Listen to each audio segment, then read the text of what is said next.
Jangan lupa subscribe YouTube channel Metro TV News dan jangan lupa nyalakan notifikasinya.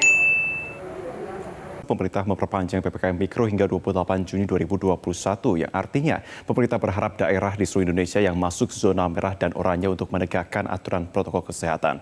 Selengkapnya akan disampaikan rekan Febrian Ahmad dari Stasiun Tanah Abang, Jakarta. Febrian, selamat pagi. Pemerintah memperpanjang PPKM Mikro untuk seluruh wilayah. Bagaimana aturan ini akan berlaku untuk warga di Jakarta? Marvin, benar, dengan adanya perpanjangan PPKM Mikro, salah satu aturannya adalah yakni membatasi jumlah pekerja, yakni yang kini pekerja di Jakarta ini diwajibkan untuk dapat mengikuti aturan. Di antaranya adalah untuk work from home diperbesar, yakni sampai dengan 75%, sementara untuk bekerja di kantor atau work from office ini adalah sebanyak 25%. Artinya ini akan berdampak dengan pengurangan mobilitas masyarakat yang ada di DKI Jakarta, khususnya bagi mereka yang akan melakukan pekerjaan kantoran, dan juga akan berkurangnya dengan jumlah penumpang yang akan menaiki KRL ataupun menggunakan layanan transportasi lainnya di DKI Jakarta. Salah satunya adalah di Stasiun Tanah Abang, di mana kami melihat pada pagi hari ini memang secara pandangan bahwa berkurang, walaupun tidak begitu signifikan, ada pengurangan dari penumpang yang akan menuju dan juga ke sejumlah lokasi dan juga turun di Stasiun Tanah Abang. Ini juga terlihat dari tidak adanya antrian di depan Stasiun Tanah Abang untuk dapat masuk ke dalam stasiun, dan juga yang seperti biasa terjadi. Kemudian juga bagi penumpang yang sebelumnya juga akan melakukan transit di Tanah Abang juga tidak terlihat begitu signifikan, baik yang akan menuju ke atau melanjutkan perjalanan menuju ke Sudirman ataupun penumpang yang baru saja turun dan juga akan melanjutkan perjalanan menuju ke Palmerah dari kawasan Bogor dan juga Depok.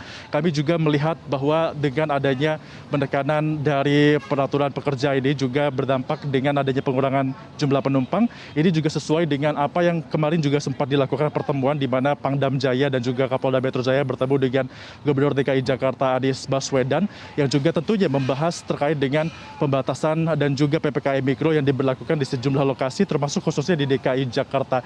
Hal ini juga sesuai dengan apa yang dikatakan oleh Wakil Gubernur DKI Jakarta, di mana pada hari ini Gubernur DKI Jakarta juga akan bertemu dengan Presiden Joko Widodo untuk membahas terkait dengan PPKM Mikro ini. Selain itu, PPKM Mikro juga sudah sesuai dengan yang diinstruksikan oleh Menko Perekonomian Airlangga Hartarto, yang mengatakan bahwa akan ada penebalan dari pembatasan dan juga terkait dengan yang akan dilakukan pemerintah.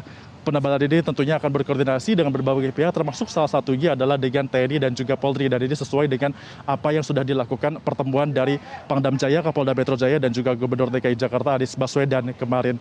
Lebih lengkap mari kita simak bersama pernyataan dari Menko Perekonomian Republik Indonesia Airlangga Hartarto. Tanggal 15 sampai 28 Juni, ini untuk daerah zona merah, work from home-nya 75%. Jadi untuk daerah-daerah berbasis PPKM Mikro merah, itu kantornya 25%, namun kantor itu harus digilir. Artinya 25% itu bukan mereka yang itu-itu saja, tetapi harus diputar, sehingga meyakinkan bahwa yang work from office itu bergantian dan memastikan bahwa pekerjaannya itu adalah standby di tempat mereka bekerja masing-masing. Kemudian kalau yang di daerah oranye atau kuning, WFO dan WFH-nya 50%. Kemudian kalau kegiatan belajar mengajar mengikuti apa yang sudah diputuskan oleh Kementerian Pendidikan. Namun untuk daerah merah, itu juga kecamatan yang daerah merah 100% daring. Marvin. Febrian, bagaimana dengan status varian Delta virus corona di Indonesia saat ini?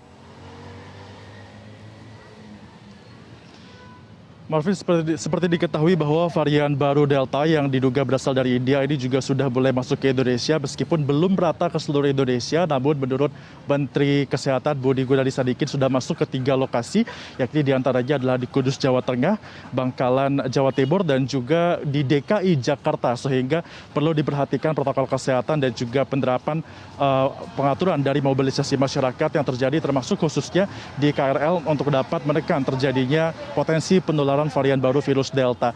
Pemerintah juga saat ini sedang gencar untuk melakukan genome sequencing atau melakukan sampel untuk dapat memeriksa apakah dari varian Delta ini sudah mulai tersebar bukan hanya di 3 lokasi tadi saja, namun juga akan ditelisik apakah sudah mulai menyebar ke lokasi-lokasi lainnya di Indonesia dengan cara melakukan genome sequencing lebih merata di seluruh lokasi yang ada di Indonesia yang diduga dapat adanya potensi penularan dari varian baru virus Delta COVID-19 ini.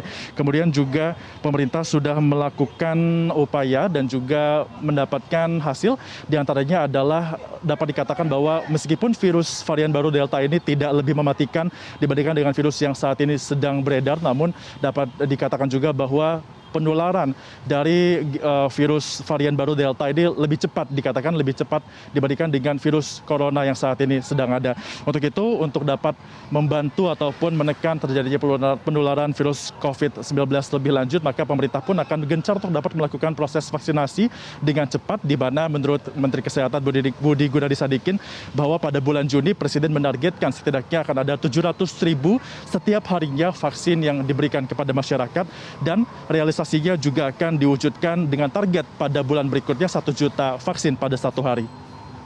Demikian Marvin yang dapat kami informasikan kepada Anda. Kembali ke studio. Febrian Ahmad, terima kasih untuk informasi Anda.